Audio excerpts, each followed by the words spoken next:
Reliable world के दोस्तों अस्सलाम वालेकुम। आज पाकिस्तानी स्टूडेंट के लिए काफी अच्छी खबरें हैं, जो एग्जाम चाहते हैं उनके लिए भी, जो नहीं चाहते उनके लिए भी, और जो मजीद छुट्टियां चाहते हैं उनके लिए भी। लेकिन पहले बात होगी स्टूडेंट के प्रोटेस्ट की, जो कि इस्लामाबाद में हुआ, बाद में केपीके में भी हुआ, और ये फिर खबरों की जीनत बना। इसको एएनआई ने रिपोर्ट किया, इसको डेली पाकिस्तान ने रिपोर्ट किया, ऑब्जर्वर ने रिपोर्ट किया, और इसमें देखा यह गया कि कुछ पुरतशद्दुद वाकयात भी हुए और कुछ गाड़ियों के शीशे भी टूटे।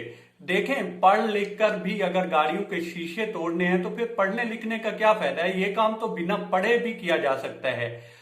ये जो एहतजाज है, ये तो हर शहरी का बुनियादी हक है कि वो कर सकता है अगर उसको लगता है कि उसके साथ ज्यादती हो रही है। हालांकि इसमें जो एहतजाज हो रहा है उसकी समझ नहीं आ रही कि कुछ लोग कह रहे हैं कि ये जो एग्जाम हो रहे हैं उसमें फिजिकल अपेयरनेस के खिलाफ एहतजाज हो रहा है, कुछ कह रहे हैं कि ऑनलाइन एग्जाम क्यों हो रहे हैं उसके खिलाफ एहतजाज हो रहा है। तो इनको कम से कम एक दूसरे से मशवरा तो कर लेना चाहिए कि जब एहतजाज कर रहे हैं तो किसी एक सिमत में और एक सवाल हो उसको लेकर तो ये एहतजाज करें। अब मुख्तलिफ जो लोग हैं या स्टूडेंट हैं वो मुख्तलिफ लाइन ले रहे हैं। आप देखें कि स्टूडेंट की लाइफ को प्रोटेक्ट करने के लिए इस गवर्नमेंट ने कितनी छुट्टियां दी हैं। जो शफकत महमूद साहब हैं उनकी जो मिनिस्ट्री है बिला वजह ही तनकीद की जात में है। हालांकि इस महामारी को वो लेकर नहीं आए, पूरी दुनिया में फैली हुई है, और फिर उन्होंने कोशिश की है कि स्टूडेंट की जो लाइफ है वो ज्यादा अहम है, उसको प्रोटेक्ट किया जाए, और फिर छुट्टियां दी उन्होंने। और कुछ स्टूडेंट ने तो यहां तक भी नारे लगाए कि वजीर आजम शफकत महमूद, चूंकि उनको लगा कि उनके लिए शायद बहुत ज्यादा रिलैक्सेशन दी जा रही है, और एक आम शहरी को भी इसी तरह से ही वही वजीर आजम अच्छा लगता है कि जो रिलैक्सेशन दे, तो स्टूडेंट ने इस तरह के भी नारे लगाए।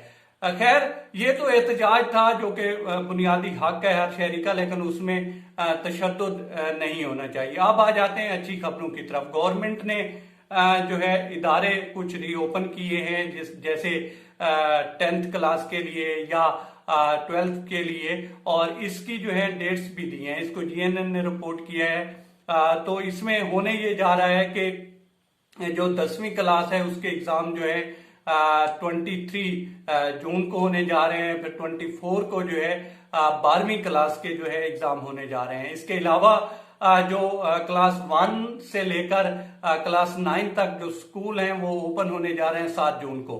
अब आ जाते हैं कि आगे छुट्टियां होंगी कि नहीं होंगी।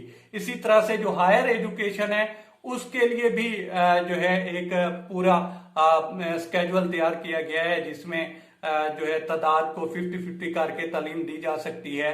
अब देखते हैं कि उनका किस तरह से होता है। लेकिन अब अगर आप देखें कि 7 को अगर स्कूल ओपन हो रहे हैं और कुछ अभी से हो गए हैं और फिर ये एग्जाम होंगे, तो उसके बाद आप देखें तो जिस तरह से गर्मियां पड़ रही हैं और फिर गर्मियों की छुट्टियां हो जाती हैं, क्योंकि जहां तक मुझे याद है हमें हो जाती थी 8 को, 15 जून को ये छुट्टियां हो जाती थी, और इस टाइम जो गर्मी है उसका अरूज है पंजाब में, और खासकर हम जनूबी पंजाब से ताल्लुक रखते हैं तो इस साइड पे तो बहुत ज्यादा है। तो अब आगे होगा यही कि ये जो एग्जाम है ये होंगे, और इसके बाद सुनने में यही आ रहा है कि छुट्टियां फिर हो जाएंगी।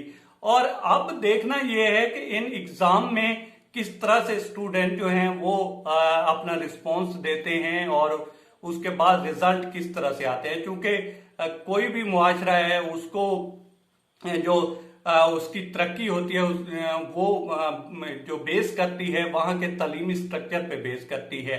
हम बात करते हैं जैसे अजरबैजान है, हम बात करते हैं उसकी, तो उन्होंने बहुत मार खाई आर्मीनिया से, लेकिन जब उन्होंने अपना तालीमी स्ट्रक्चर जो था वो बेहतर किया तो इस नौबत को पहुंचे कि आप देख लें कि वो काराबाग में जंग जीत के। इसी तरह से हमें भी अपना जो तालीमी स्ट्रक्चर है उसको बेहतर करना है। लेकिन इसमें पाकिस्तान में एक जो वडेराइज्म है उसने बहुत ज्यादा नुकसान पहुंचाया, और अब आकर इस महामारी ने, इन दो चीजों ने तालीमी निजाम को बुरी तरह से इफेक्ट किया है। अब आगे का किस तरह से राय अमल तैयार होता है उसमें देखने वाली बात है।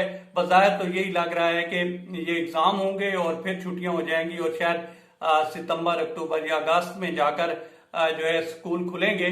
अब तक इतना ही दोस्तों। आप लोगों से रिक्वेस्ट है कि आप हमारे चैनल का विजिट करें, और अगर आपको हमारे चैनल का कंटेंट पसंद आता है तो इसे सब्सक्राइब करें। ताउन के लिए शुक्रिया दोस्तों। अल्लाह हाफिज।